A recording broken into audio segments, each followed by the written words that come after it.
Hello बच्चों, कैसे हो? बढ़िया। आप बढ़िया तो मैं भी बढ़िया। तो देखो बच्चों, आज हमें क्या पढ़ाई करनी है। आज है हमारे पास क्लास 11th का यूनिट नंबर 9 का वीडियो नंबर 14। तो बेटे ये 9वीं यूनिट का 14वां वीडियो है और इससे पहले 13 वीडियो आपको प्लेलिस्ट में भी मिल जाएंगे, नीचे डिस्क्रिप्शन में भी मिल जाएंगे और कुछ समय बाद आई बटन में भी लिंक आ जाएगा, जहां आप यूनिट नंबर 9 को पूरा पढ़ सकते हो, समझ सकते हो और अपने सुंदर से नोट्स बना सकते हो, जो एग्ज़ाम में आपकी बहुत ज़्यादा हेल्प करेंगे। इसी के साथ साथ आपको नीचे डिस्क्रिप्शन में पीडीएफ नोट्स का लिंक भी मिल जाएगा और आप पीडीएफ नोट्स के लिए टेलीग्राम पर भी सर्च कर सकते हो KMD सहारनपुर। तो देखते हैं आज का हमारा टारगेट क्या है। आज बेटे हमें पढ़ना है हाइड्रोजन परऑक्साइड का सांद्रण, कि हाइड्रोजन परऑक्साइड का सांद्रण किस प्रकार किया जाता है। देखो नॉर्मली तो आपको पता है कि आप जल्दी से पहले तो नोटबुक में हेडिंग लिख लो, H2O2 का सांद्रण। हमने कल सीखा था H2O2 मीन्स हाइड्रोजन परऑक्साइड बनाने की विधियाँ, प्रयोगशाला विधियाँ भी सीखी थी और व्यापारिक उत्पादन की विधियाँ भी सीखी थी, जिन्हें आप कहते हो औद्योगिक निर्माण की विधियाँ। तो उन सारी विधियों से जब हाइड्रोजन परऑक्साइड हम बनाते हैं तो उस प्राप्त होने वाले हाइड्रोजन परऑक्साइड विलयन में क्या क्या होता है। देखो नॉर्मली जो आपको विलयन प्राप्त होता है उन सभी विधियों से, उनमें हाइड्रोजन परऑक्साइड के साथ साथ ज़्यादा मात्रा में होता है जल, यानी हाइड्रोजन परऑक्साइड का जलीय विलयन होता है। ये दो चीज़ें आपको विलयन में मिलेंगी।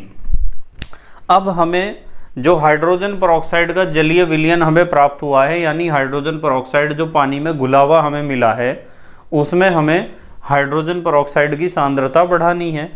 तो सांद्रता बढ़ाने का एक तरीका होता है बहुत आसान, कि आप किसी भी पदार्थ के विलयन को गर्म कर दो। जैसे मान लो आपके पास दूध है और वो दूध है हल्का, माने तनु विलयन है।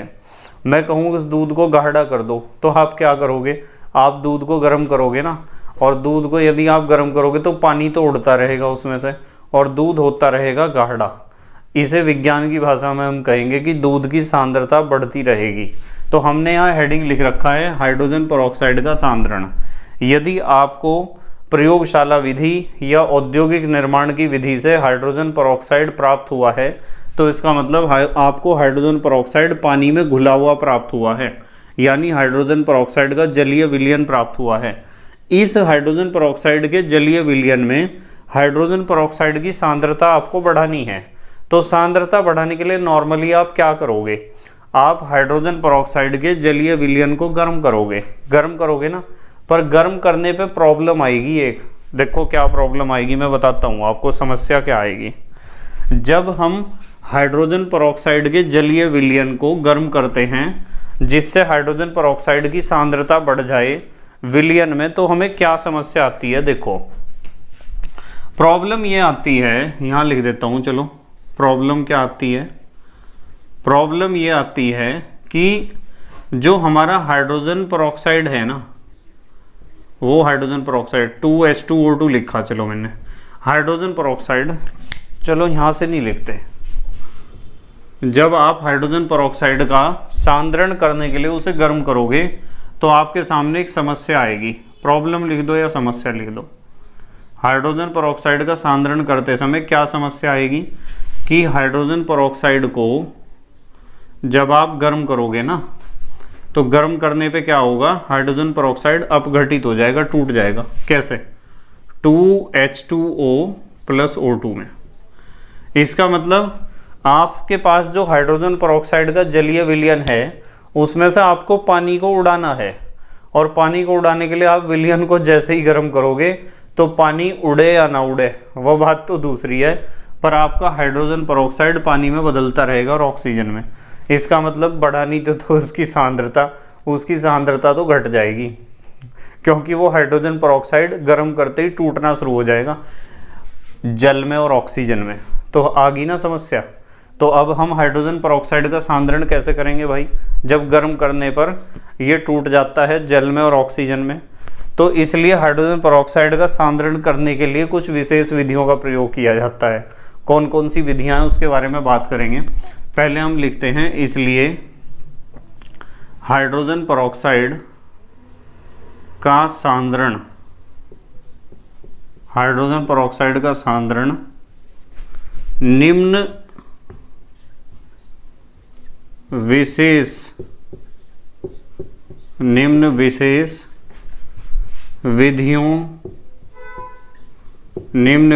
विधियों द्वारा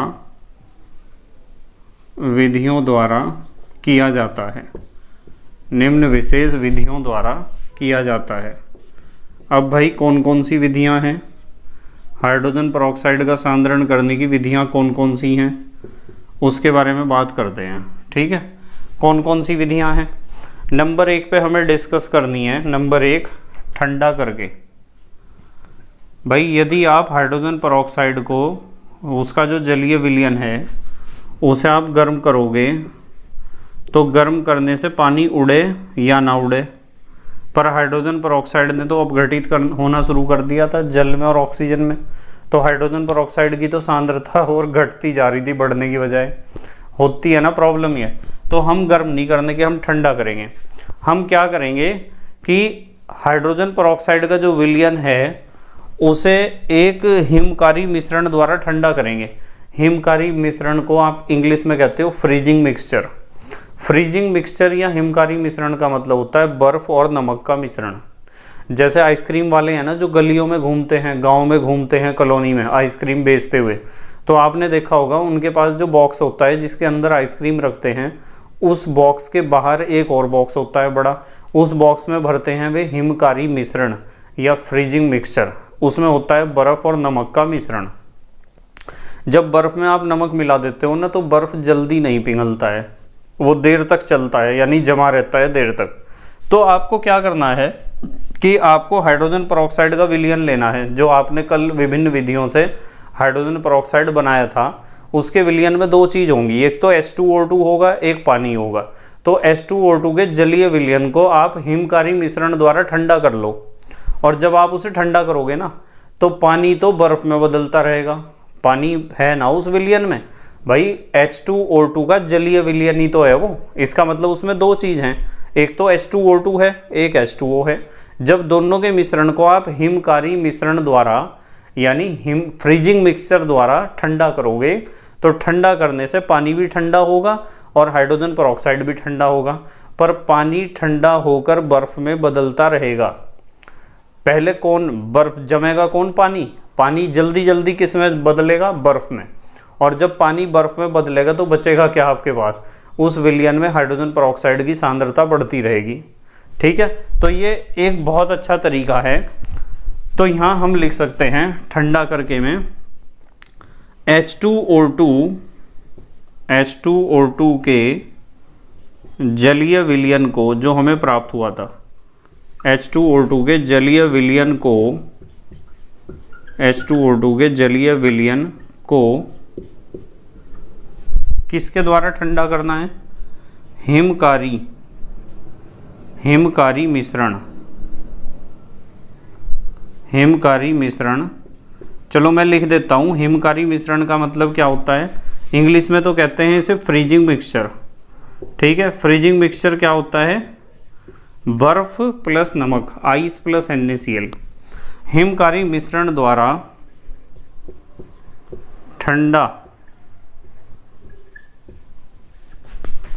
करने पर, हिमकारी मिश्रण द्वारा ठंडा करने पर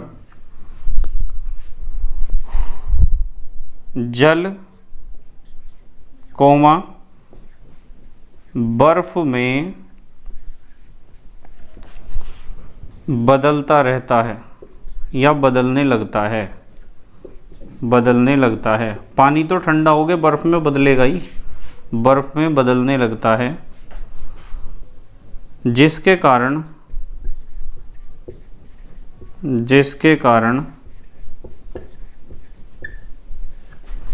विलयन में किसकी सांद्रता बढ़ेगी बताओ, H2O2 हाइड्रोजन परऑक्साइड की सांद्रता सांद्रता क्या होती है? बढ़ने लगती है, बढ़ने लगती है। तो हाइड्रोजन परऑक्साइड की सांद्रता आपको बढ़ती हुई दिखाई देगी वहाँ। सीधी बात है भाई, जब गर्म करके हमारा काम नहीं चल रहा, जब हाइड्रोजन परऑक्साइड के जलीय विलयन को हम गर्म कर रहे, तो हाइड्रोजन परऑक्साइड तो अब घटित हो जाता है, पानी और ऑक्सीजन में टूट जाता है। तो गर्म करने से तो फ़ायदा नहीं है, करो तो बहुत कम गर्म करो। कितना करो मैं अभी बताऊंगा। इसलिए हमने क्या करा, ठंडा करा। हाइड्रोजन परऑक्साइड के जलीय विलयन को जैसे ही आप ठंडा करोगे, किसके द्वारा ठंडा करोगे? हिमकारी मिश्रण यानी फ्रीजिंग मिक्सचर द्वारा उसे ठंडा करोगे। तो ठंडा करने से पानी तो बर्फ में बदलता रहेगा और बर्फ को निकालते रहो बाहर, अलग करते रहो। और उस विलयन में अब किसकी सांद्रता बढ़ेगी, किसकी मात्रा बढ़ेगी, किसकी परसेंटेज बढ़ेगी? H2O2 की बढ़ेगी।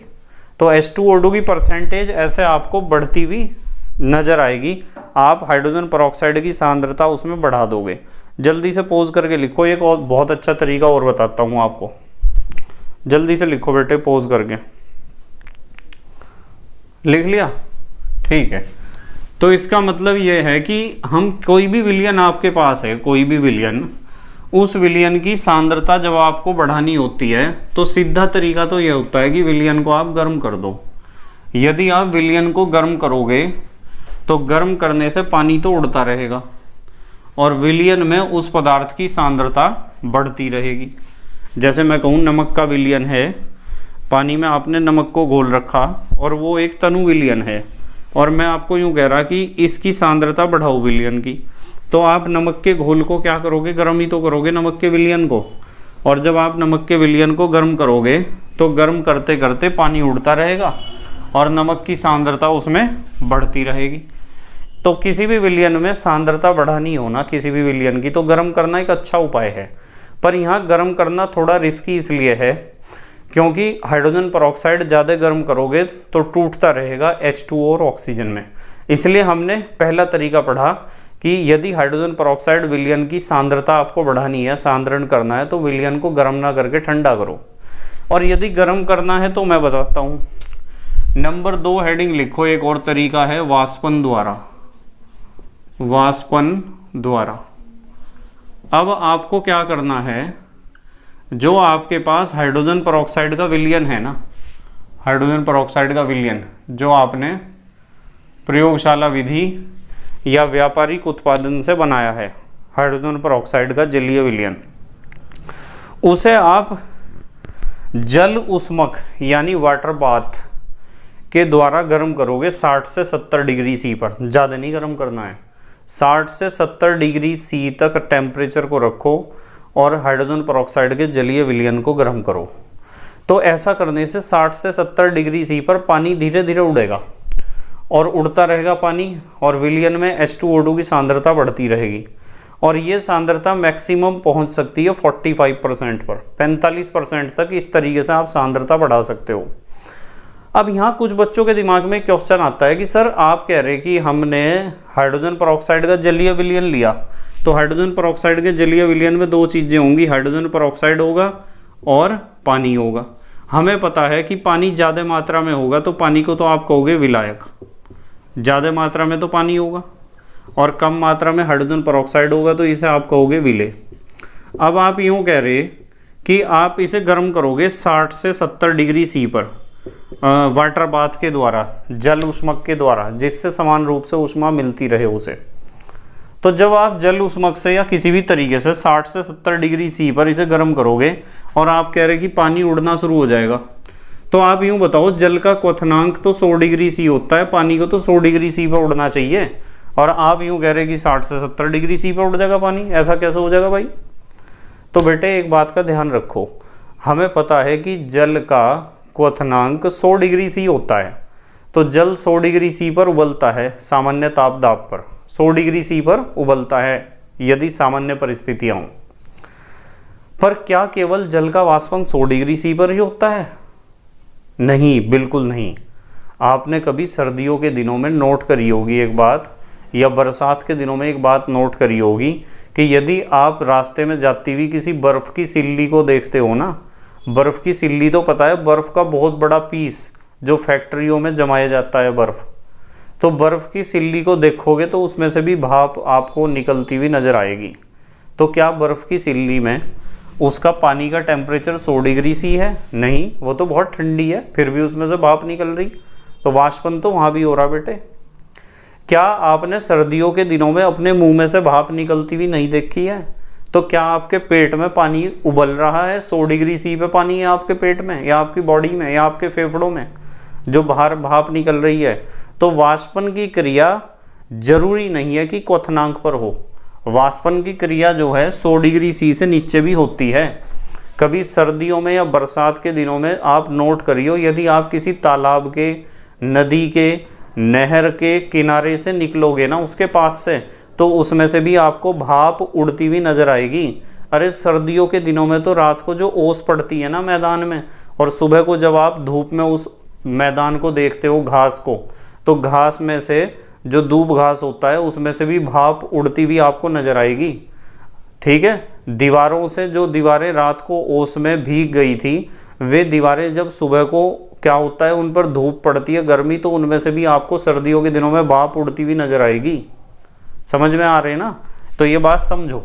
तो मतलब कुल मिला के बात यह है कि आपको करना क्या है कि आपके पास जो तनु हाइड्रोजन पेरोक्साइड है, यानी हाइड्रोजन पेरोक्साइड का जलीय विलयन है, जो एक तनु विलयन है, उसे आप जल ऊष्मक के द्वारा इतना गर्म कर दो, पानी धीरे धीरे उड़ता रहेगा भाप बन के, और हाइड्रोजन पेरोक्साइड की सांद्रता या मात्रा या परसेंटेज उसमें बढ़ती रहेगी, और इस तरीके से आप 45% तक ले जाओगे हाइड्रोजन पेरोक्साइड की सांद्रता को। ठीक है, इस बात को लिख सकते हैं ना? तो लिखते हैं, चलो इस बात को लिखो, कोशिश करा करो मेरे साथ साथ भी लिख सको आप। लिखो तनु, तनु को क्या कहते हैं? डाइल्यूट। तनु H2O2 के विलयन को किसके द्वारा गर्म करना है? जल ऊष्मक, वाटर बाथ। जल ऊष्मक द्वारा 60 से 70 डिग्री सी, 60 डिग्री से 70 डिग्री सी तक गर्म करने पर कौन उड़ेगा बताओ? धीरे धीरे गर्म करने पर जल लिखा है मैंने, ध्यान रखना, H2O, जल वाष्पित होने लगता है, जल वाष्पित होने लगता है, अतः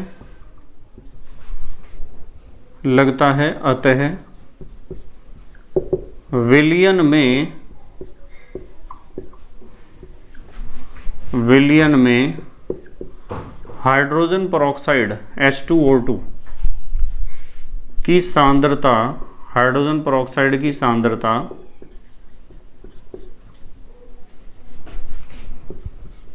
बढ़ने लगती है। तो हाइड्रोजन पेरोक्साइड की सांद्रता आप बढ़ा सकते हो। जो अधिकतम कितने % तक कहा था मैंने आपको? जो अधिकतम कितने % तक कहा था? 45। जो अधिकतम 45% तक जा सकती है, यानी इस तरीके से आप हाइड्रोजन पेरोक्साइड की सांद्रता 45% तक ले जाओगे। अब यदि आपके दिमाग में ये बात आ रही ना कि सर जो 70 डिग्री सी से ज़्यादा गर्म कर दिया तो क्या होगा? यदि आपने 70 डिग्री सी से ज़्यादा गर्म कर दिया ना, तो हाइड्रोजन पेरोक्साइड इस तरीके से टूटना शुरू हो जाएगा, 2H2O + O2 ऐसे। यदि आपने इसे गर्म कर दिया 70 डिग्री सी से ज़्यादा, तो आपको टेम्परेचर लगभग 60 से 70 के बीच में ही रखना है। ठीक है, ज़्यादा गर्म करोगे तो हाइड्रोजन पेरोक्साइड की सांद्रता बढ़ेगी, तो बाद में पहले तो वो टूटना शुरू हो जाएगा, अपघटित होना शुरू हो जाएगा। ठीक है, अच्छा तीसरा तरीका सीखते हैं। चलो, तो मैंने पहला तरीका बताया कि हाइड्रोजन परऑक्साइड के विलयन का सांद्रण यदि करना है तो आप विलयन को फ्रीजिंग मिक्सचर के द्वारा ठंडा कर दो, पानी तो बर्फ़ में बदलता रहेगा, बर्फ़ को अलग करते रहना और हाइड्रोजन परऑक्साइड का कंसंट्रेशन इंक्रीज होता रहेगा। दूसरा तरीका कि आप डाइल्यूट सॉल्यूशन जो आपके पास H2O2 का है, उस डाइल्यूट सॉल्यूशन को वाटर बाथ के द्वारा 60 से 70 डिग्री C तक आप हीटअप करो। जब आप 60 से 70 तक हीटअप करोगे तो क्या होगा कि वाटर जो है ना वो वेपोराइजेशन उसका होता रहेगा, वाष्पीकरण होता रहेगा और धीरे धीरे सॉल्यूशन में H2O2 की परसेंटेज इंक्रीज होती रहेगी। अल्टीमेटली ये परसेंटेज 45% तक आप ले जाओगे, पर 45% से ज़्यादा आप इसकी परसेंटेज नहीं बढ़ा सकते। इसका कारण होता है कि एक स्थिर क्वाथी मिश्रण बन जाता है, एक बन जाता है स्थिर क्वाथी मिश्रण। कुछ किताबों में लिखा हुआ है स्थिर क्वथनांकी मिश्रण, कि जब फिर स्थिर क्वाथी मिश्रण बनने के बाद क्या होता है, दोनों उड़ेंगे तो इकट्ठे ही उड़ेंगे, फिर यूं कि अकेला उड़ के जा रहा है H2O। तो रीज़न इसका है 12th क्लास में मैं डिस्कस करूंगा इसके बारे में आपसे कि स्थिर क्वाथी मिश्रण क्या होता है। तो तीसरा तरीका क्या है फिर? तीसरा तरीका है कम दाब पर आसवन। कम दाब पर आसवन, ये लिख लो हेडिंग, कम दाब पर आसवन। भाई कम दाब पर आसवन का क्या मतलब है? सबसे पहली बात तो ये होती है कि आप सर यूँ बताओ आसवन का मतलब क्या है। तो मैं कहूँगा यार वाष्पन तो पढ़ा आपने, वाष्पन। वाष्पन का मतलब क्या होता है? गर्म करो किसी पदार्थ को, वो भाप बन के उड़ना शुरू कर दे, वाष्प बन के उड़ना शुरू कर दे, उसे कहते हैं वाष्पन। और मैं कहूँ कि यार संघनन बताओ क्या है संघनन। तो आप कहोगे जब किसी पदार्थ की वाष्प को ठंडा करते हैं तो ठंडा होने पर वो वाष्प किस में बदल जाती है? द्रव में। इसे कहते हैं संघनन। तो बेटे जब वाष्पन करो और फिर जो वाष्प आपको मिलेगी उसका संघनन कर दो, इन दोनों चीज़ों को कुल मिलाकर हम कहते हैं आसवन। क्या कहते हैं? आसवन। देख लो दोबारा एक बार फिर। वाष्पन पता है ना, पानी को गर्म करोगे भाप बन जाएगी, वाष्प बन जाएगी, ये तो वाष्पन है।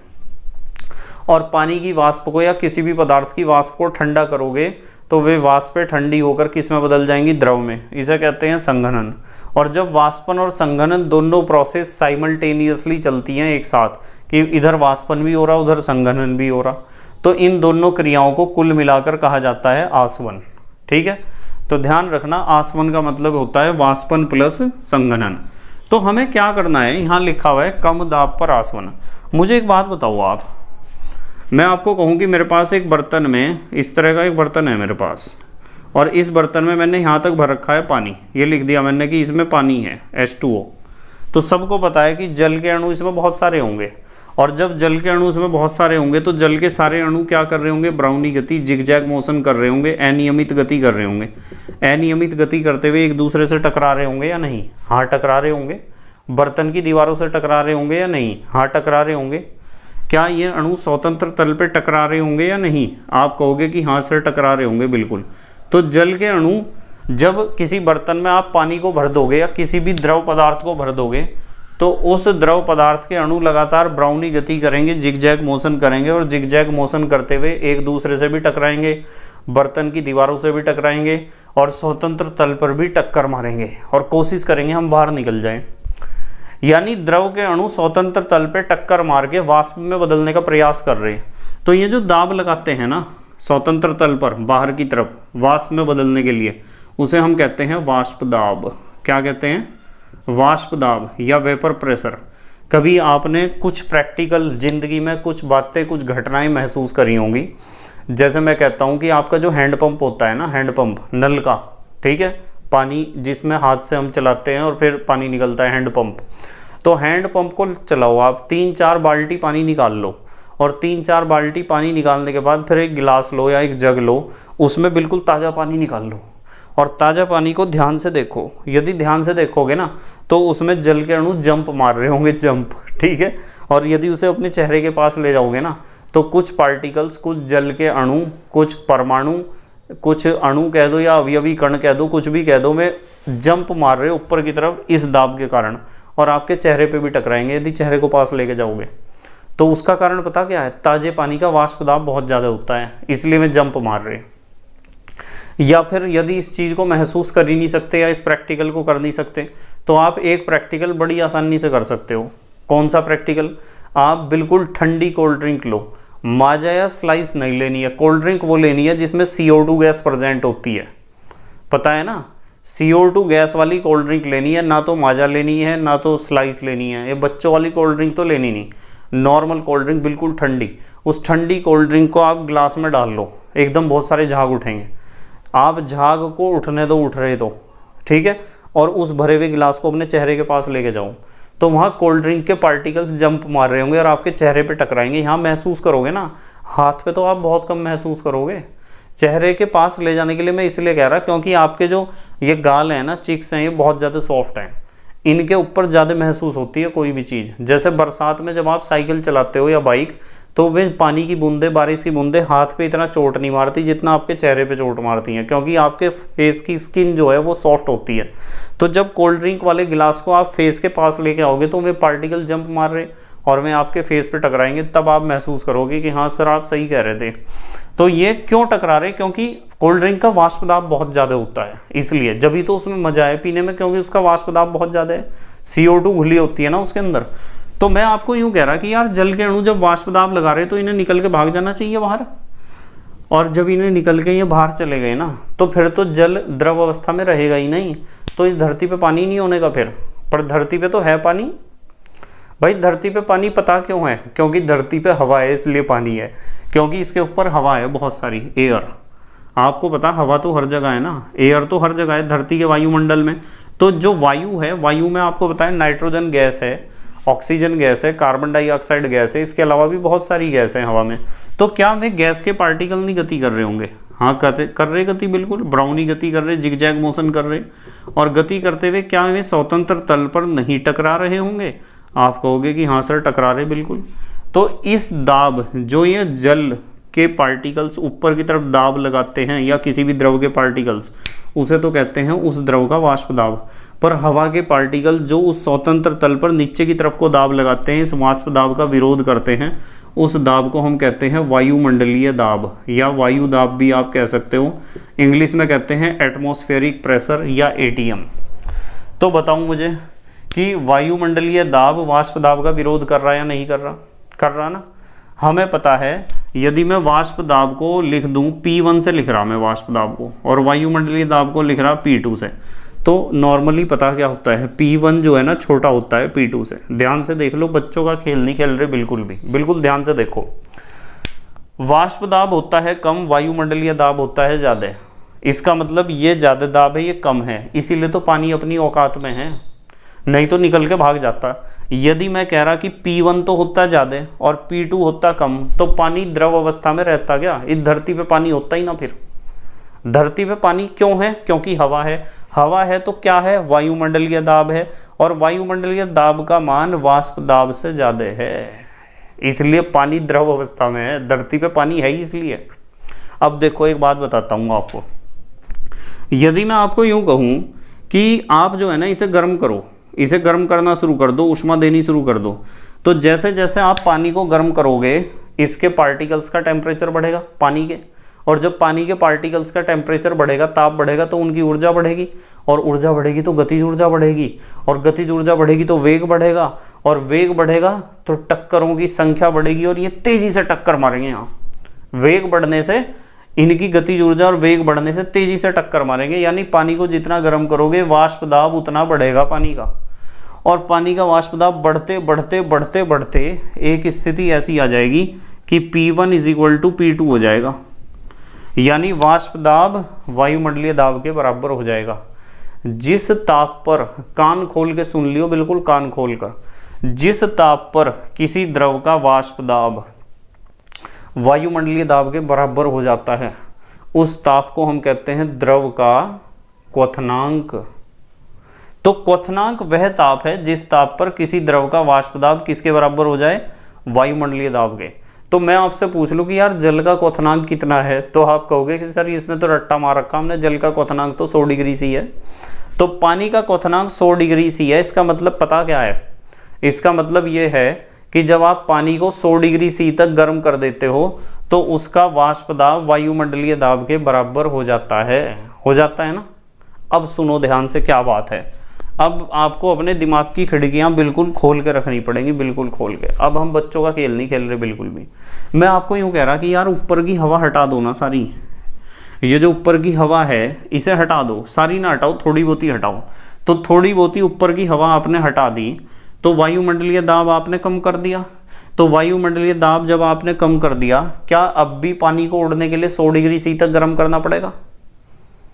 अब जिसकी समझ में आ रही बात वो कहेगा कि सर नहीं, बिल्कुल नहीं। जब सामान्य वायुमंडलीय दाब 1 atm लगता है तब पानी को, वाष्प दाब पानी का वायुमंडलीय दाब के बराबर करने के लिए पानी को 100 डिग्री सी तक गर्म करना पड़ता है। और जब आप ऊपर से वायुमंडलीय दाब यानी हवा को, थोड़ी बहुत ही हवा को हटा दोगे तो वायुमंडलीय दाब आप 1 atm से कम कर दोगे, एक वायुमंडल से कम कर दोगे वायुमंडलीय दाब।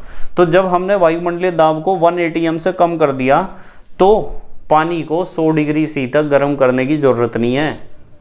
उसका वाष्प दाब वायुमंडलीय दाब के बराबर करने के लिए उसे कम गर्म करना पड़ेगा। तो वैज्ञानिकों ने इसी ट्रिक का तो इस्तेमाल करा। उन्हें यूं पता था कि यदि आपने इसमें भर रखा है हाइड्रोजन पेरोक्साइड और पानी का विलयन, जब आप हाइड्रोजन पेरोक्साइड बनाते हो तो इन दो चीज़ का विलयन है, और आप इसे जब गर्म करते हो तो पानी कितने पे उड़ेगा जाके? नॉर्मल, यदि यहाँ वायुमंडलीय दाब नॉर्मल रहे, 1 atm रहे, एक वायुमंडल रहे, तो पानी कितने डिग्री सी पे उड़ेगा? आप कहोगे 100 डिग्री सी पे। पर जब 100 डिग्री सी तक गर्म कर रहे तो उड़ने की तो बात इसकी बाद में, पहले तो टूटना शुरू हो जाता है हाइड्रोजन पेरोक्साइड पानी और ऑक्सीजन में, तो दिक्कत है ना। तो 100 डिग्री सी तक तो गर्म ही नहीं कर सकते हैं। तो उन्होंने क्या काम करा, ऊपर से हवा हटा दी ऊपर से हवा हटा दी। नॉर्मली क्या होता है, नॉर्मली यदि आप एनटीपी की बात करोगे, नॉर्मल टेम्परेचर प्रेशर की, तो प्रेशर होता है 1 atm। ये वायुमंडलीय दाब की बात कर रहा मैं इसकी। या 1 atm को आप कह सकते हो 760 मिलीमीटर Hg, ठीक है। या फिर आप कह सकते हो 76 सेंटीमीटर Hg, ठीक है। पारे के स्तंभ की ऊंचाई है 76 सेंटीमीटर या 760 मिलीमीटर कह दो, या इसे 1 atm भी आप कह सकते हो। तो नॉर्मल तो इतना होता है। यदि मैं आपको कहूँ कि इसके ऊपर सामान्य दाब लग रहा है तो 1 atm दाब लगेगा, 760 मिलीमीटर लगेगा, 76 सेंटीमीटर लगेगा, कुछ भी कह दो आप, इन तीनों में से एक, तीनों का मतलब एक ही है। मैंने कहा कि यार ऊपर से हवा हटाऊँ ना, तो हवा हटा के क्या दाब 760 मिलीमीटर Hg रहेगा? नहीं, घट गया। और जब वायुमंडलीय दाब घट गया तो क्या होगा? वायुमंडलीय दाब घटने से आपको अभी से 100 डिग्री सी तक गर्म करने की जरूरत नहीं है। जितना आप दाब को घटाओगे ना, हवा ऊपर से जितनी हटाओगे, पानी उतने कम ताप पर उड़ना शुरू हो जाएगा, ठीक है। जब ये दोनों बराबर हो जाते हैं ना, 100 डिग्री सी पे दोनों बराबर हो गए, P1 और P2। यदि मैं कहूँ 100 से थोड़ा सा ऊपर ले जाओ, 101 पे ले जाओ, तो बताओ 101 पे ले जाने से P1 बड़ा नहीं हो जाएगा क्या P2 से? और जब वाष्प दाब वायुमंडलीय दाब से बड़ा हो जाएगा, बताओ पानी यहाँ रुकेगा क्या? फिर तो इससे ज़्यादा हो गया वाष्प दाब, तो फिर तो पानी निकल के भागेगा बाहर, निकल के भागेगा ना, यानी वाष्पन की क्रिया बहुत फास्ट हो जाएगी। तो इसी चीज़ का यूज़ करा वैज्ञानिकों ने। और वैज्ञानिकों ने क्या करा कि जो आपके पास डाइल्यूट हाइड्रोजन पेरोक्साइड था, उसका सॉल्यूशन था तनु H2O2 का विलयन, उसके ऊपर वायुमंडलीय दाब घटा दिया उन्होंने। 26 सेंटीमीटर ले गए में दाब, 26 मिलीमीटर ले गए, 760 मिलीमीटर से घटा के 26 मिलीमीटर ले गए। कितना घटा दिया देखो। और जब दाब घटा दिया तो पानी को उड़ाने के लिए 100 डिग्री सी तक गर्म करने की कोई आवश्यकता नहीं है। वो जो हाइड्रोजन पेरोक्साइड का विलयन है उसे 100 डिग्री सी तक गर्म करने की कोई ज़रूरत नहीं है। उसमें से पानी बहुत कम टेम्परेचर पर उड़ना शुरू हो जाएगा, ठीक है। तो बहुत कम टेम्परेचर पर उड़ेगा। तो यहाँ लिखा हुआ है कम दाब पर आसवन।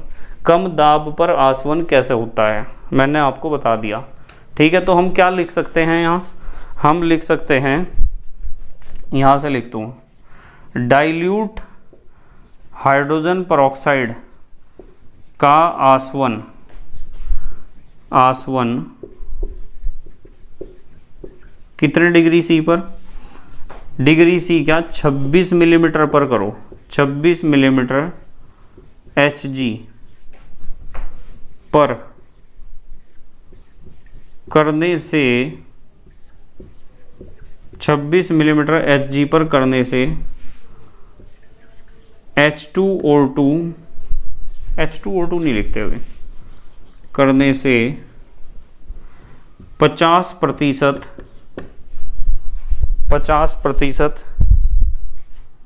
H2O2 प्राप्त होता है। तो आपको 50% मिलेगा भाई H2O2। मतलब यदि आप डाइल्यूट H2O2 है, आपके पास तनु विलयन है हाइड्रोजन परऑक्साइड का, उसका आसवन यानी उसे गर्म करोगे 26 मिलीमीटर Hg पर, वैसे होता है 760 मिलीमीटर Hg होता है सामान्य दाब, ठीक है, नॉर्मल प्रेशर। एक वायुमंडलीय दाब का मतलब 760 मिलीमीटर Hg, और आपने 760 से कितना घटा दिया, 26 मिलीमीटर Hg कर दिया। इतना यदि दाब आपने घटा दिया तो फिर पानी तो उड़ना शुरू हो जाएगा, थोड़ा सा गर्म करोगे जब भी उड़ेगा पानी, और पानी उड़ के आपको हाइड्रोजन परऑक्साइड कितने परसेंट मिल जाएगा, 50%, यानी आधा पानी उसमें बचेगा और आधा उसमें रह जाएगा हाइड्रोजन परऑक्साइड। और एक बात बताऊँ आपको, यदि आप 13 मिलीमीटर Hg पर गर्म करोगे ना, 13 मिलीमीटर Hg दाब पर, 13 मिलीमीटर Hg दाब पर यदि आप उसे गर्म करोगे, दाब इतना घटा दिया आपने, तो आपको 90% मिल जाएगा, 90% H2O2। हाइड्रोजन परऑक्साइड के विलयन की सांद्रता 90% तक चली जाएगी, ठीक है। अब आप एक काम कर सकते हो कि आपके पास ये जो 90% है, 90% हाइड्रोजन परऑक्साइड है, आप इस 90% हाइड्रोजन परऑक्साइड को इसे कंसंट्रेट H2SO4 और जल शोषित्र, जो जल को अवशोषित करता हो, 90% H2SO4 और जल शोषित्र का प्रयोग करो।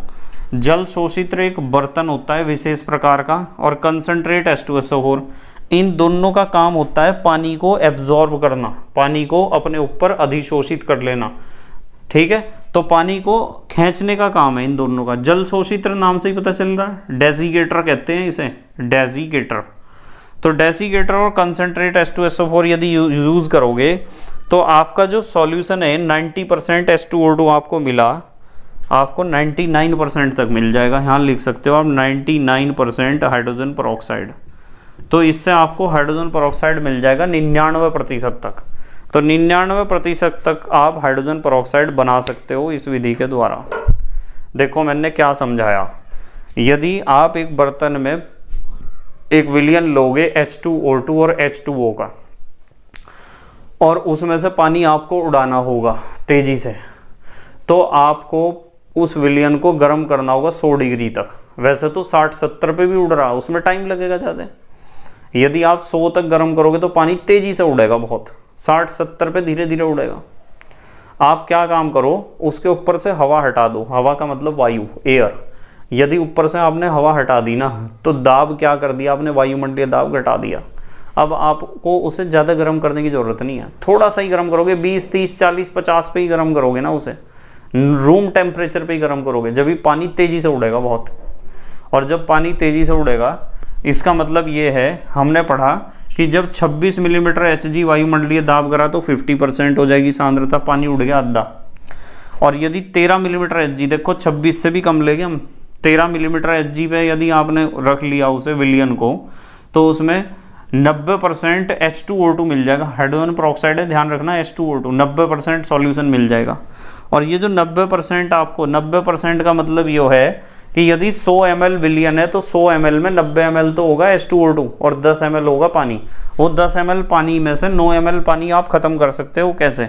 90% हाइड्रोजन परऑक्साइड के विलयन को, पानी को इसमें से अलग करने के लिए कंसंट्रेट H2SO4 और जल शोषित्र, इनका प्रयोग करो।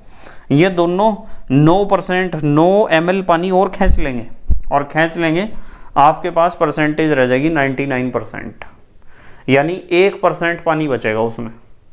अब 99% से ऊपर भी जाना ना, तो भी तरीका बताता हूँ, पहले पोज करके लिखो। आप पोज करके लिखो, एक तरीका और बताता हूँ आपको। लिख लिया बेटे? ठीक है। तो कुल मिला के बात यह है कि हमें इन बातों का पता होना चाहिए कि नॉर्मली आप, ये कोई दूध तो है नहीं कि दूध को आप गर्म कर करके उसका मावा बना दोगे और कहोगे लो जी सांद्रता हमने जो है बहुत ज़्यादा कर दी, मावा बना दिया।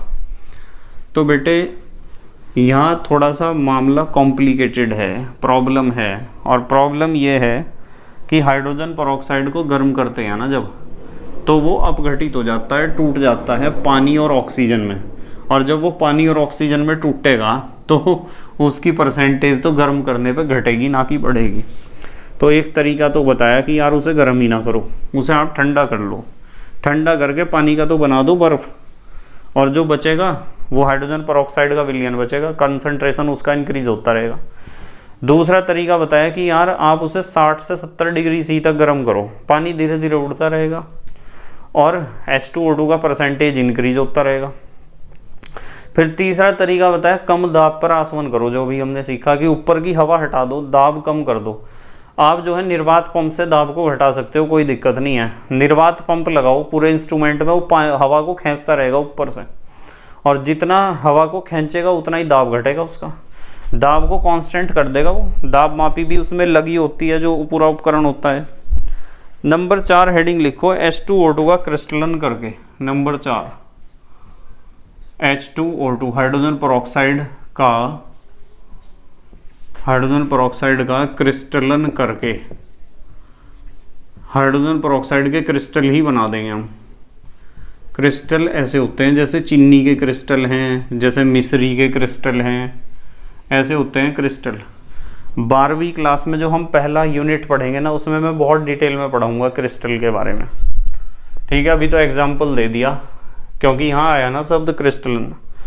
आपके पास 90% H2O2 है, हाइड्रोजन परऑक्साइड है 90%।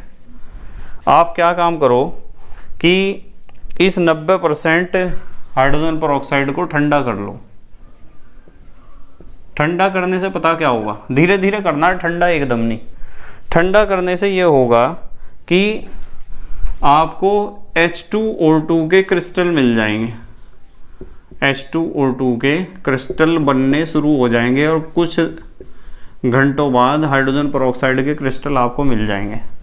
और वहाँ जो है ना परसेंटेज जो होगी वो 90 से ज़्यादा होगी, 90 से अधिक परसेंटेज। आपको जब 90% हाइड्रोजन परऑक्साइड लिया आपने, तो वो विलयन को धीरे धीरे ठंडा करना है, जिससे हाइड्रोजन परऑक्साइड के क्रिस्टल आपको मिल जाएंगे। और हाइड्रोजन परऑक्साइड के क्रिस्टल में जो परसेंटेज होगी हाइड्रोजन परऑक्साइड की, वो 90 से ज़्यादा तो होगी।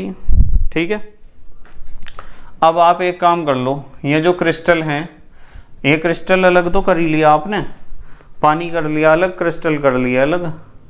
अब इन क्रिस्टलों में पानी तो है नहीं, है 10% पानी है, 90% से ज़्यादा हो गया ना। मान लो 93, 94, 95% हो गया। तो यदि हमने यहाँ लिख दिया परसेंटेज जो है वो 90 से ज़्यादा हो जाएगी, मान लो 95 होगी, तो 5% तो पानी है ही इसमें। आप एक काम करो, ये 90% था, यहाँ 10% पानी था, वहाँ 95 हो गया मान लो, तो 5% पानी है। इस 5% पानी को भी अलग करना, तो आप इन क्रिस्टलों को अलग करके गला लो,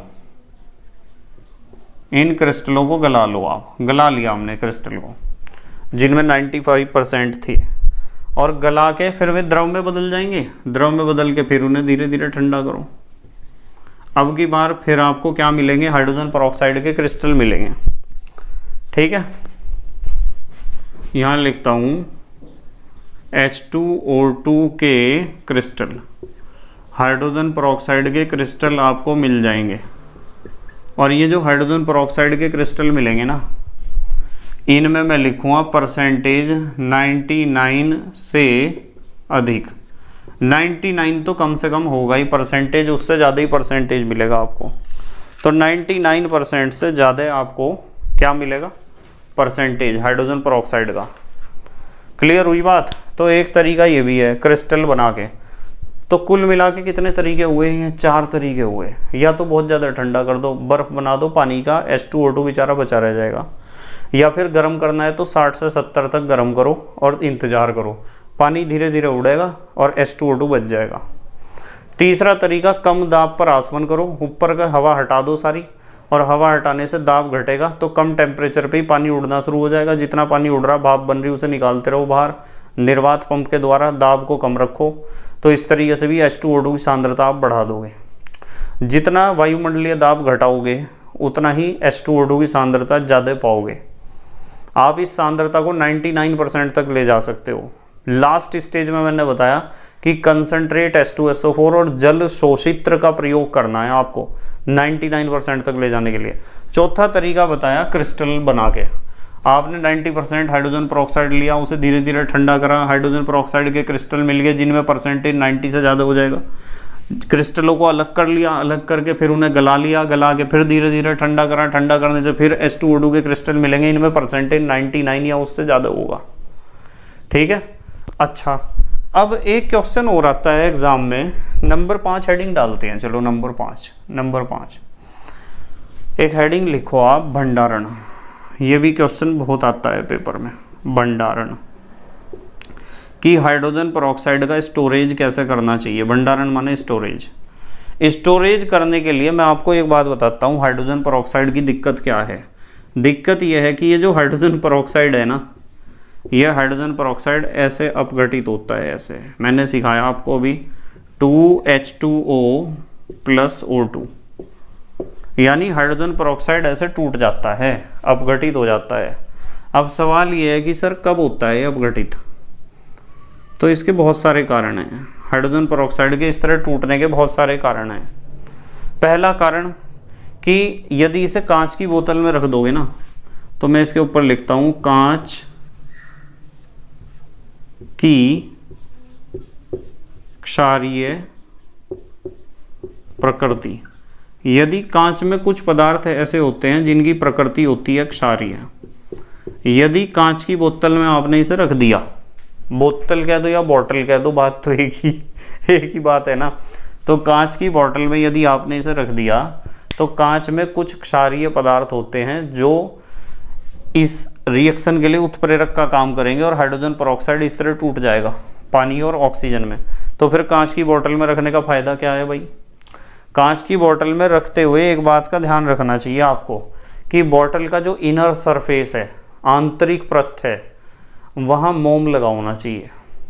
कांच की बोतल में रखना तो अंदर की परत पे क्या होना चाहिए, अंदर का जो लेयर है, उसका दीवारें हैं अंदर की, उन पे मोम का लेयर चढ़ा होना चाहिए, जिससे आपका हाइड्रोजन पेरोक्साइड डायरेक्टली कांटेक्ट में ना आए कांच के। नहीं तो वो हाइड्रोजन पेरोक्साइड बचेगा ही नहीं, वो क्या बन जाएगा, पानी और ऑक्सीजन बन जाएगी उसकी, वो हाइड्रोजन पेरोक्साइड नहीं रहेगा।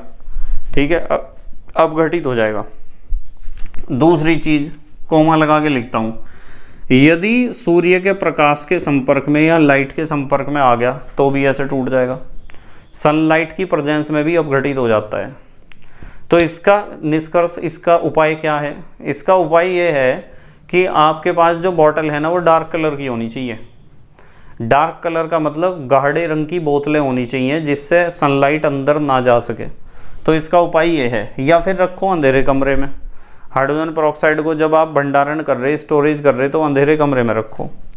यदि आपको वायु के संपर्क में आ गया ना, वायु के, तब भी अपघटित हो जाएगा। और धूल के कणों के संपर्क में आ गया तो भी अपघटित हो जाएगा।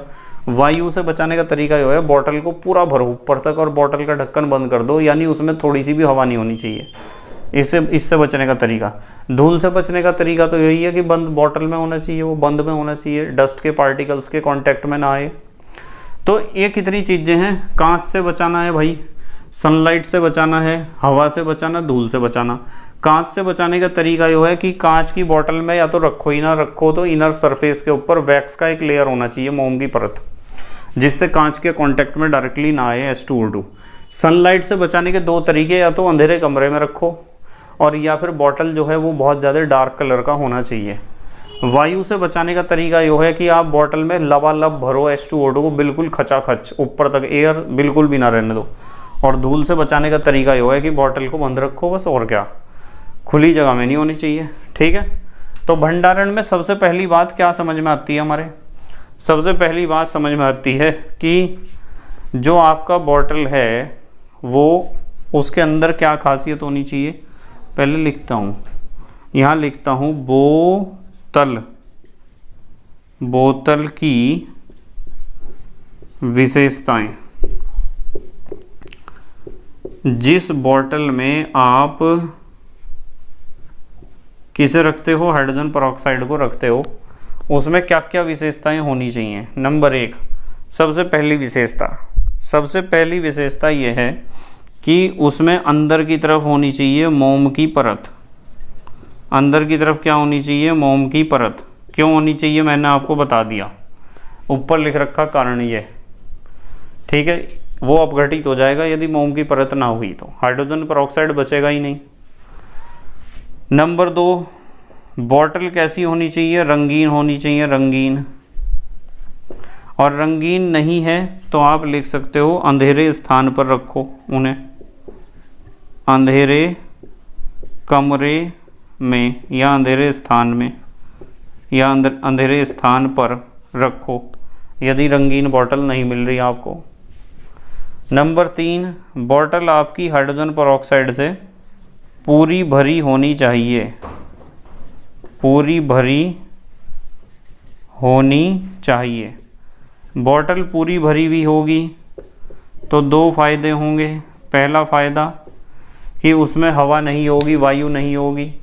दूसरा फ़ायदा वो बंद भी होनी चाहिए, वो तो आप लिख ही लोगे, डस्ट के पार्टिकल ना आए उसमें, ठीक है। तो अब हमारे देश के प्यारे प्यारे बच्चे जल्दी से पोज करके लिखेंगे या फिर स्क्रीनशॉट लेंगे। लिख लिया बेटे, ठीक है। तो मुझे उम्मीद है कि आपके समझ में ज़रूर आया होगा कि जब आप प्रयोगशाला विधि या व्यापारिक उत्पादन की विधि या उद्योग निर्माण की विधि से H2O2 मीन्स हाइड्रोजन पेरोक्साइड को बनाते हो तो आपको हाइड्रोजन पेरोक्साइड का जलीय विलयन प्राप्त होता है, जिसमें H2O2 का परसेंटेज होता है बहुत कम। इसलिए हम उसे कहते हैं H2O2 का डाइल्यूट सॉल्यूशन या तनु विलयन। उस H2O2 के डाइल्यूट सॉल्यूशन में या जलीय विलयन में H2O2 का कंसंट्रेशन बढ़ाना, सांद्रता बढ़ाना कोई आसान काम नहीं है, क्योंकि H2O2 गर्म करते ही H2O और O2 में टूट जाता है। उसकी सांद्रता बढ़ाने के मैंने 4 तरीके बताए। सबसे पहला तरीका मैंने बताया कि आप उसे गर्म ना करो यार, ठंडा करो, पानी बर्फ़ में बदलता रहेगा, बर्फ़ को अलग करते रहो, H2O2 का कंसंट्रेशन बढ़ता रहेगा। दूसरा तरीका, गर्म करो तो 60 से 70 पे गर्म करो, पानी धीरे धीरे उड़ेगा और उसमें H2O2 का कंसंट्रेशन इंक्रीज होगा। तीसरा तरीका बताया, कम दाब पर करो आसवन, ऊपर की हवा हटा दो, वायुमंडलीय दाब को कम कर दो, पानी अपने आप उड़ना शुरू हो जाएगा और H2O2 का जो कंसंट्रेशन है वो इंक्रीज होता रहेगा। और चौथा तरीका मैंने आपको बताया यार, क्रिस्टल बना लो ना H2O2 के। H2O2 आपके पास है, उसे धीरे धीरे ठंडा करो, हाइड्रोजन पेरोक्साइड के क्रिस्टल बनते रहेंगे, पानी रहेगा अलग। क्रिस्टलों को निकाल के, छान के, सुखा के, फिर दोबारा गर्म करके गलाओ और फिर क्रिस्टल बनाओ। तो इस बार जो क्रिस्टल आपको मिलेंगे उनमें H2O2 का परसेंटेज 99% या उससे ज़्यादा होगा, ठीक है। फिर बताया कि यार H2O2 का स्टोरेज कैसे करना है, भंडारण। उसे बहुत सारी चीज़ों से खतरा है, एक तो उसे कांच से खतरा है, एक सनलाइट से, एक वायु से, एक धूल से। इन सारी चीज़ों से बचाने के ये तरीके हैं, 3 तरीके लिखे हुए। इन तरीकों को यूज़ करो जिससे आप उसे लंबे समय तक सुरक्षित रख सको, वो H2O2 के फॉर्म में ही रहे, वो H2O + O2 में ना बदले, ठीक है। तो thank you very much for watching this video. बस मेहनत और ईमानदारी का हमेशा ध्यान रखो और अपने हैंड रिटन नोट्स बनाते रहो जिससे आप फास्टली रिवाइज कर सको, ठीक है। Okay, bye.